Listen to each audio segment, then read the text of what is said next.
Muy buenos días, buenas tardes, buenas noches, dependiendo de que les vayan a ver este video. Les saluda su amigo licenciado Marcos Jaime García Charles, psicólogo clínico. Bienvenidos a su canal Cognimente.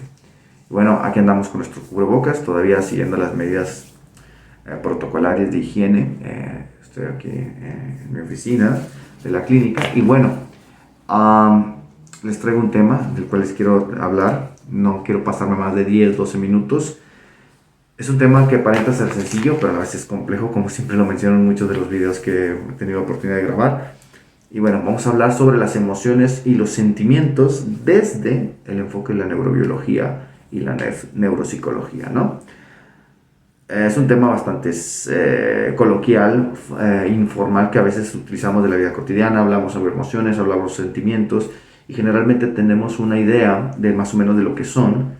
Sin embargo, cuando tú le pides a una persona que te diferencie uno de otro, no sabe hacerlo. Generalmente tendemos, la gente de a pie tiende a la que no está metida en la psicología específicamente, tiende a confundir los sentimientos con emociones o tiende a describir los sentimientos como si fueran emociones y viceversa, las emociones como si fueran sentimientos.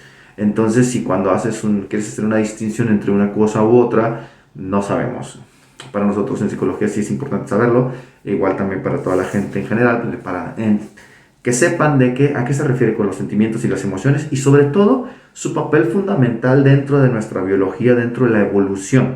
Porque evidentemente algo tan importante a nivel subjetivo que a la vez nos orienta y nos ayuda y que está ahí por una cuestión biológica, ¿qué función tiene? ¿Qué funcionalidad tiene? Aquí vamos a tratar de desglosar más o menos su funcionalidad, sus descripciones, sus definiciones y básicamente el por qué es importante para la neurobiología y por qué se transmite esta importancia para la psicología. Bueno, primero que nada vamos a partir de una tesis de trabajo. Me gusta mucho esta tesis del profesor Antonio Damasio, este célebre neurocientífico portugués, ganador del premio de varios premios internacionales en cuestión de investigación en neurociencias. Y bueno, primero que nada, Antonio Damasio nos describe en tesis de trabajo esta fusión, o no fusión, sino este entendimiento de que tanto cuerpo como mente son la misma cosa. Es decir, no son cosas que evidentemente son conceptos diferentes, pero son solamente por conceptos diferentes para nosotros poder catalogar funcionalmente una cosa y la otra. En sí, lo que podríamos decir es que el cuerpo literalmente es toda esta estructura física con órganos, sistemas y subsistemas que se encargan de mantener y preservar la vida.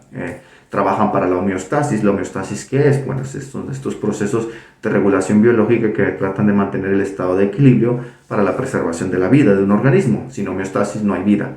Entonces es por eso que tenemos un páncreas, un hígado, que se deshacen de cosas nocivas, tenemos aparatos excretores, nos deshacemos de muchas toxinas a través de la sudoración, a través de la orina, a través de defecación, etcétera, etcétera, a través del excremento. Entonces, estos sistemas tratan, aunque no siempre lo logran, pero tratan de mantener el estado de equilibrio, ¿no? Y pues lógicamente como somos organismos, somos sistemas abiertos. ¿Qué significa esto? Biológicamente hablando, sistemas abiertos significa que tenemos interacción con nuestro medio y nuestro medio incide en nosotros. Por lo tanto, todo lo que consumimos, todo lo que hacemos, tiene incidencia en nosotros, ¿no? Entonces, el sol, los rayos del sol, la temperatura, los gérmenes, las bacterias, lo que comemos, lo que tomamos, etc. Todo esto tiene repercusiones importantes en nosotros y pueden alterar el estado de equilibrio o pueden beneficiarlos. Por eso que hay que la alimentación buena. Pero no solamente eso, también alimentarnos, entre comillas, de estímulos no solamente positivos, sino también productivos. En el sentido de positivos, básicamente lo menciono, en el sentido de que rete nuestra memoria, rete nuestras facultades cognitivas, rete nuestras funciones ejecutivas y que nos mantenga en constante entrenamiento cognitivo. De eso voy a hablar quizás en videos más adelante. Pero entrando en materia de lo que son sentimientos y emociones, bajo esta premisa, la mente vendría siendo como la representación subjetiva o la manifestación subjetiva del propio cuerpo. Es decir, es el cuerpo hablándonos a través del sistema nervioso, especialmente el cerebro, hablándonos y diciendo qué está pasando, pero en un lenguaje subjetivo. Es decir, la mente, o sea, el cerebro a través, percibe estas sensaciones, emociones y demás, y lo traduce de un lenguaje a través de un sistema que llamamos yo autobiográfico o sí mismo autobiográfico, del cual hablaré más adelante en otros videos, en donde, vamos a decirlo de esta manera, se inyecta toda esta información y nos dice que algo está pasando con nuestro cuerpo, ya sean cosas positivas, pueden ser cosas placenteras, o cosas negativas, pueden ser cosas dolorosas. De ahí esta distinción binaria, por decirlo de alguna forma, es que algunos organismos se presume que a nivel de la evolución empezaron con estos emociones y sentimientos primordiales o primitivos, en este caso emociones primitivas específicamente hablando, no tanto sentimientos, que le permitían diferenciar y discriminar entre alternativas de acción. Esto permite y supone una gran ventaja evolutiva y se asume o se presume que esto a través de los sistemas nerviosos primitivos que se fueron formando o células nerviosas o la prelatura de células que permitían la distinción y conexión entre diferentes subsistemas para poder generar esta subjetividad y permitir a los organismos esta gran capacidad de distinción y discriminación para alternativas de acción. Es decir, para un organismo no solamente ser reactivo, sino simplemente también el saber que está sintiendo algo y este algo lo siente de manera distinta a otra cosa y a otra cosa y a otra cosa. Entonces ya esta diferenciación le permite al organismo tener una distinción más amplia, un espectro más amplio de segmentos para decir esto se siente así, esto se siente así, esto se siente así, y por lo tanto discriminar entre objetos y anclarse a aquellos que tienen probablemente las situaciones más placenteras que generalmente se correlacionaría en neurobiología con las facultades homeostáticas productivas y positivas, como ven siendo la alimentación, quizás en algunos organismos la reproducción, el sexo y demás, etcétera, etcétera, y elementos básicamente para preservar la vida, beber agua, tomar alimentos, etcétera. Lo que vendría siendo la representación disposicional a nivel de imagería mental y subjetivo de lo que nosotros llamaríamos como emoción primordial, emociones primitivas, quizás no tanto como dolor, tristeza, felicidad, que son las principales emociones. Por ejemplo, emociones tenemos como la ira, el enfado, el miedo, la felicidad, la tristeza, aunque la felicidad es todavía un poco más subjetiva, pero estos estados serían un poco más complejos, pero en términos de organismos más simples serían sistemas o sensaciones más primitivas, como probablemente dolor y algunas variaciones de tipo dolor o presión de alguna manera que fuera algo desagradable para el organismo que le permitiera decir por aquí no me voy. ¿Me explico? Y eso le permite discriminar que esto no se come, esto no se hace, etc. Entonces, para esto va a ayudar un poquito también la memoria de trabajo, pero de eso voy a hablar más adelante cuando toque el tema de las funciones ejecutivas.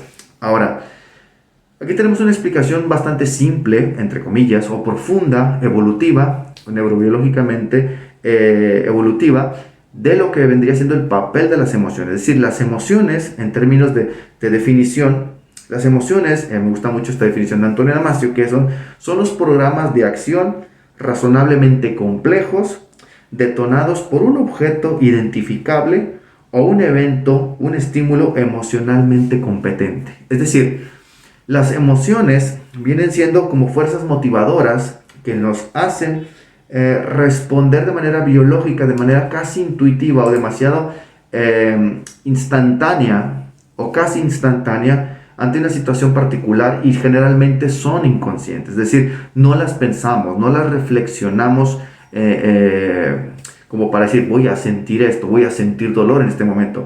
Vamos a poner un ejemplo muy particular. Si yo me golpeo con una puerta, en definitiva, si el golpe es duro o lo suficiente, por lo menos voy a sentir algo, voy a sentir dolor. Entonces, ¿qué significa esto? Significa que mi organismo va a interpretar este contacto con a través de del tacto, valga la redundancia, se va a enviar esta señal, desde las señales que tengo en las células nerviosas que tengo en mi mano, se va a enviar esta señal a mi cerebro en áreas de la corteza somatosensorial donde tenemos cartografiado todo el mapa de nuestro cuerpo y en diferentes zonas del sistema límbico, etcétera, etcétera, se va a estar trabajando y configurando una emoción en particular. En este caso la emoción sería el dolor. ¿vale? Todo esto funciona en milésimas de segundos. El cerebro trabaja tan rápido, pero no tiene que crear esta emoción. Probablemente esto ya viene de una memoria filética, como mencionaría Joaquín Fuster, donde viene siendo la preconfiguración a nivel de la red, las primeras redes con información básica para poder nosotros adaptarnos y funcionar en el mundo. En este caso, probablemente a través de la evolución serían siendo estos circuitos neurales de los que son las partes de las emociones, ¿no? Todavía hay mucho trabajo que hacer para poder identificar muchas otras cosas. Pero el punto en síntesis es que, en resumen, las emociones vendrían siendo esta particular forma de que una respuesta inmediata a un estímulo. Me explico, en este caso, el golpe en la puerta en mi mano causa dolor, ¿vale? Pero este dolor es una representación disposicional. Es decir, el contacto supone un daño al tejido, a mi tejido, a mis músculos o algo por el estilo. Y como hay dolor, ¿qué me está diciendo mi cuerpo? Recuerden lo que les mencionaba al principio. La mente es la representación subjetiva del cuerpo. Entonces, mi mente está interpretando esto como dolor. Entonces mi cerebro está haciendo todas las funciones ejecutivas, todas las funciones básicas nerviosas para construir esta señal, enviarla a mi cerebro y regresarla de vuelta para decir esto es dolor.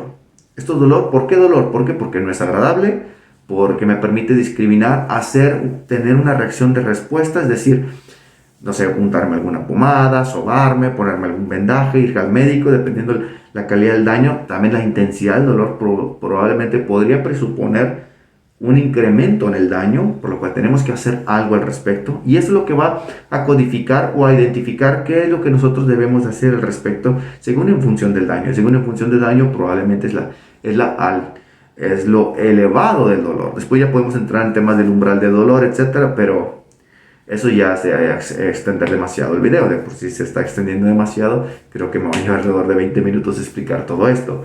Entonces, aquí tenemos ya una emoción básica, el dolor. Este dolor, esta sensación de dolor que se está interpretando en mi cerebro me está diciendo, aguas, te pasó algo. Pon atención ahí. ¿Me explico? Porque si no tuviéramos, imaginen si no tuviéramos un mundo de caramelo donde no sintiéramos dolor, sería contraproducente porque no nos daríamos cuenta realmente hasta que no viéramos que nos hicimos daño. Y si el daño no es visible, si no es una cortada o algo por el estilo, si es un daño interno, muscular, y no nos damos cuenta, pues podríamos seguir deteriorando las condiciones de la mano hasta que la mano pues, termine peor. Entonces, la señalización del dolor nos sirve precisamente como un codificador, una especie de interruptor que nos dice, aguas, algo está pasando aquí. Es un proceso que trabaja para la homeostasis, es decir, para que nosotros tengamos una acción en consecuencia de esto. El dolor me causó el haberme golpeado con la puerta, ¿no? Me cerré la puerta, me golpeé, hay un factor de dolor, ¿no? Entonces probablemente puede venir enfado, pueden venir otras cosas, pero eso ya son un poquito más elevadas, ¿no? Entonces ahí tenemos un ejemplo de lo que vendría siendo una emoción primordial, principal, primitiva, y que compartimos con la gran mayoría o muchos de las especies animales que existen en el planeta. Ahora después, ¿pero qué son los sentimientos? Bueno, las emociones en este caso, como le mencionaba anteriormente, son estas capacidades, son procesos biológicos espontáneos que escapan a nuestro control. Es decir, escapan tanto a nuestro control que las demás personas pueden verlas. Pueden ver nuestra expresión de enfado, pueden ver nuestra expresión de dolor, pueden ver nuestra expresión de miedo. El miedo también es una respuesta adaptativa en las cuales si vemos algo, un incendio, corro, etc. Son respuestas casi inmediatas. El sentir miedo me orienta a hacer una cosa, a hacer una acción. Entonces son respuestas inmediatas a nivel subjetivo de representación disposicional, de sintiencia, que le permiten al organismo responder de determinada manera para preservar la vida. Esa es la función fundamental de las emociones. Tienen una característica biológica importante. Sin ellas, probablemente no seríamos el tipo de organismo que fuéramos hoy en día. No construiríamos ciudades, no haríamos poesía. Yo creo que simplemente no existiríamos, no hubiésemos progresado como Homo sapiens sapiens, o ni siquiera quizás hubiésemos llegado a donde estamos ahorita. Entonces, de esta manera, como son inmediatas, son visibles, las demás personas pueden entenderlas, las demás personas pueden ver que tenemos miedo. ¿Por qué? Porque hay respuestas fisiológicas, temblor, sudoración en las manos, a lo mejor parpadeos, a lo mejor, etcétera. Muchas cosas que son fisiológicamente visibles, los cuales no se pueden ocultar. Las emociones no se pueden ocultar y mayormente son inconscientes. Entonces podemos decir que las emociones son inconscientes, generalmente, generan respuestas adaptativas, respuestas reactivas a nivel fisiológico que son bastante visibles y son procesos espontáneos que escapan fuera de nuestro control, ¿vale? En términos generales, las emociones son fuerzas motivadoras que nos preparan para una acción, ¿vale? Para preservarnos también. Ahora, vamos al tema de los sentimientos. Los sentimientos, esto ya es un poquito más complejo. Los sentimientos, a grandes rasgos, podemos definirlos como la suma de la emoción más un pensamiento. Es decir, el sentimiento, en síntesis, viene siendo esta capacidad que tiene nuestro organismo para generar mucho más material subjetivo producto de una emoción. Es decir, es la interpretación o la serie de ideas y pensamientos que tenemos respecto a un escenario, a una situación que tuvo una carga emocional, no necesariamente importante o altamente importante. Es decir, vamos a poner el mismo ejemplo de la puerta. En la puerta yo me golpeé la mano y me lastimé. Ya estoy haciendo algo al respecto, ya me estoy poniendo, no sé, una pomada, estoy yendo al médico, etc. Pero ¿cuáles sentimientos serían respecto? ¿Qué sería un sentimiento? Los sentimientos serían variados, puede ser de una misma situación o de una misma emoción, porque son interpretativos. Estos ya son procesos más conscientes, es decir, nos percatamos y tomamos decisiones al respecto. Pero también los sentimientos son esta capacidad de decir, por ejemplo, me golpeé la mano, soy una persona tonta, no me fijé, soy un esto, soy un aquello, y empieza una serie de juicios descalificativos hacia mi persona, o una serie de juicios, a lo mejor de otras formas, otras interpretaciones, que van a estar inyectando más carga emocional a mi cuerpo. ¿Me explico? Es decir, por ejemplo, si me golpeé la puerta y vienen estas ideas, soy un tonto, nunca me fijo, siempre la estoy regando y que no sé qué. Y esto va a empezar a inyectar otra serie de emociones que probablemente en este caso serían del caso descalificativo hacia mi persona. ¿Vale? Está enjuiciándome de determinada manera con base a una representación subjetiva que estoy haciendo de una situación en particular que tiene carga emocional. Entonces, esto vendrían siendo en síntesis los sentimientos. Podemos decir que una emoción se transforma en sentimiento en la medida que uno toma conciencia de ella. Esta definición la maneja mucho el biólogo Humberto Maturana, la cual también es una definición que me gusta mucho. En síntesis, las emociones son respuestas fisiológicas, inmediatas, visibles y no se pueden ocultar. Podemos ver temblar a alguien por el estilo y demás.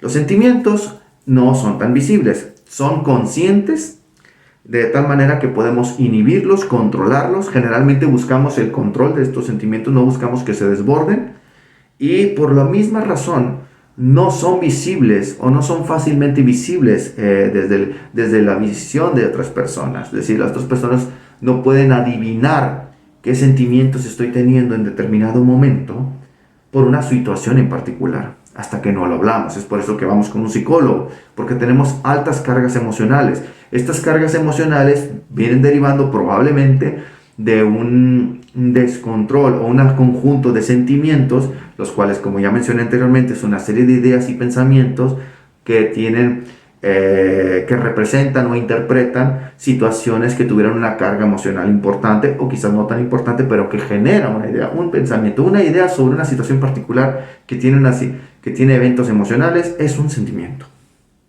¿Me explico? O una serie de sentimientos. Puede desencadenar varios sentimientos, una sola acción. Una emoción puede desencadenar un sentimiento o varios sentimientos, según dependiendo cómo esté la situación, porque realmente no somos sistemas u organismos lineales. Es decir, no solamente me pasa un estímulo todos los días, o simplemente percibo un estímulo y con ese me quedo. Estoy percibiendo un estímulo mientras estoy viendo, un estímulo mientras estoy escuchando, y una serie, infinidad de estímulos que me están llegando, que se configuran en mi cerebro y que generan representaciones disposicionales para tener alternativas de acción. Entonces, neurobiológicamente hablando, ¿qué significa esto? Significa que el papel de las emociones, como ya mencioné anteriormente a manera de resumen, Tienen funcionalidad homeostática y nos preparan para la acción. Tienen respuestas fisiológicas para que nosotros pongamos atención y pongamos marcha para poder mantener el estado de equilibrio. Segundo, los sentimientos son estas ideas y pensamientos que nos hacemos de situaciones particulares que tienen cargas emocionales. ¿Qué funciones tienen? Bueno, tienen funciones también para tomas de decisiones y tomas de decisiones más profundas. Son altamente conscientes. Los sentimientos son conscientes. ¿Me explico? Imagínense un organismo, ahí es donde viene la segmentación o la casi unión entre sentimientos. Si ustedes leen la obra de Damasio, vienen emociones y sentimientos primordiales. ¿Pero por qué emociones y sentimientos primordiales? Porque para que un organismo pueda tener la facultad de alternativas de acción, primero que nada tiene que, a menos como se los estoy describiendo, tiene que sentir, ¿vale? Para tener una ventaja evolutiva sobre otros organismos que quizás serían más reactivos.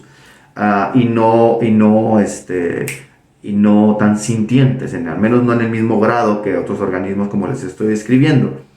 Después deben de tener cierta memoria de trabajo para almacenar cierto tipo de información y con base a esta información almacenar la sintiencia, el dolor, pero también conciencia. Cierto grado de conciencia primitiva, muy, muy primitiva, quizás no para construir edificios o para hacer poesía y filosofía, pero sí cierto grado de conciencia de darse cuenta que algo ocurrió en el organismo y que por consiguiente tiene una respuesta secundaria. Entonces, este papel no tendría sentido que la emoción sucediese esa respuesta fisiológica si no fuéramos conscientes de ella. Me explico, al menos en organismos complejos como nosotros. Por consiguiente, esta unión entre emoción, sentimiento, se tiene la hipótesis de trabajo, sobre todo de este señor Damasio, de que esto pudiera ser una de las funciones fundamentales por las cuales existe la conciencia en nuestros sistemas, en nuestros organismos como nosotros. No sabríamos a partir de qué organismos, habría que investigar, habría que definir claramente qué es en sí la conciencia, evidentemente, lo cual ya hablaré de temas más adelante. Y posteriormente pues sigue siendo un enigma, a final de cuentas, en el tema de la neurociencia y la filosofía en general, pero no deja de ser atractivo y que nos estemos intentando acercar a dar explicaciones eficientes y económicas para poder construir, sobre todo, no solamente develar un misterio, sino también poder crear y fabricar hipótesis de trabajo que sean económicas y eficientes para poder trabajar tanto en el área de la salud mental como en el área de la psicología en general. Entonces es muy importante develar estos misterios. Entonces, para ir cerrando, sentimientos y emociones, ya definimos qué son, para qué sirven. Sabemos una de las distinciones es que unos son reactivos, inmediatos y tienen respuesta fisiológica, son inconscientes, pero son visibles. En el caso de los sentimientos son las ideas, interpretaciones que hacemos de las emociones o de los eventos particulares que tuvieron una carga emocional. Ambas operan y trabajan para la homeostasis y esta es la razón por la cual vamos al psicólogo. ¿Por qué? Porque cuando tenemos un desorden o unas cuestiones psicológicas, emocionales bastante fuertes, es porque este ciclo dinámico de emoción, sentimiento, porque también se me está olvidando mencionarles, que el sentimiento puede volver a las emociones. ¿Me explico? Es decir, un sentimiento, una serie de ideas particulares sobre emociones específicas o eventos específicos puede generar otros estados emocionales que pueden ser particularmente nocivos para mí, lo que nos llamaríamos respuestas desadaptativas. Entonces, ¿qué significa esto? Este círculo vicioso se transforma en que si yo tengo una emoción y esta emoción la interpreto de una manera muy, muy negativa, con pensamientos catastróficos y por ende sentimientos catastróficos, y por consiguiente esto me va a volver a generar, reinyectar emociones de huida, escape y demás, miedo, terror, y después mueve otra reinterpretación de eso y se va retroalimentando el sistema. Entonces, si no empezamos a trabajar sobre este círculo, ponerle un bloqueo y empezar a reestructurar sentimientos, emociones, ideas, es por eso que existe la técnica de la reestructuración cognitiva. Si no trabajamos esto no va a tener un fin y se va a ir inyectando, incrementando y poder generar psicopatologías más severas. Y entonces disfuncionalidad es más importante. Entonces, ¿qué es lo que trato de decir? Trato de decir que si no reestructuramos esto, no le ponemos un fin a este círculo y empezamos a inyectar ideas, es por eso que se llama reestructuración cognitiva, ideas y pensamientos más productivos, más equilibrados, y acentuarlo y determinarlo con experiencias, con experimentos conductuales, entonces nuestro cerebro se va a seguir alimentando con esta idea, estas ideas, y se van a seguir gestando estos sentimientos y se van a seguir gestando estas emociones. Y por lo tanto nunca vamos a poder salir de este atolladero, y es por eso que necesitamos ayuda profesional. Es una de las razones por las cuales, entre muchas otras, que necesitamos ayuda profesional. Sé que es muy vago, muy resumido, pero sí quería involucrar parte de la neurobiología y la psicología para entender de una vez por todas que salud mental y salud física no van separadas, van juntas, pero hay diferentes especialistas que se encargan de unas cosas y de otras. Y por lo tanto, siempre es bueno entender nuestra biología y todo lo relacionado a la misma para entender, es por esta razón por la cual es bueno tener pensamientos productivos. Es por esta razón que yo debo de trabajar mis funciones ejecutivas. Es por esta razón que yo debo de trabajar en aquello que llaman inteligencia emocional. Sí, precisamente porque todo tiene una conjunción homeostática para la autopreservación, para el estado de equilibrio y por consecuencia nuestro bienestar. Espero no haberos enredado mucho. Traté de minimizar el video, pero es imposible a pesar de ser nomás dos conceptos. Pero hay tanto que decir y aún así se quedan muchas cosas en el tintero. Pero bueno, ya los iremos viendo y desglosando quizás más adelante en videos más futuros. Espero que les sirva. A lo mejor omití algunas cosas, a lo mejor expliqué muy rápido otras. Pero bueno, espero que por lo menos la idea general haya quedado ahí estampada. Por mi parte es todo. Como referencia les recomiendo los libros de Antonio Damasio, que es la parte fundamental de que el neurocientífico que ha fusionado de alguna u otra manera la psicología, la neurociencia de una manera muy bonita, muy padre, que nos sirve a nosotros, los psicólogos, neuropsicólogos, psicólogos clínicos y etcétera, etcétera, para entender de una manera más biológica al ser humano sin demeritar la parte psicológica y emocional y la parte que nos toca a nosotros como psicólogos clínicos de acompañamiento humanista, etcétera, etcétera, etcétera, que esos son temas que no se descartan simplemente por hablar de neurología, van implícitos, van dentro de la técnica, dentro del trabajo clínico. Y bueno, por mis partes todo. Cuídense mucho, espero que esta información les sea útil y bueno, nos estaremos viendo en el próximo video. Chao.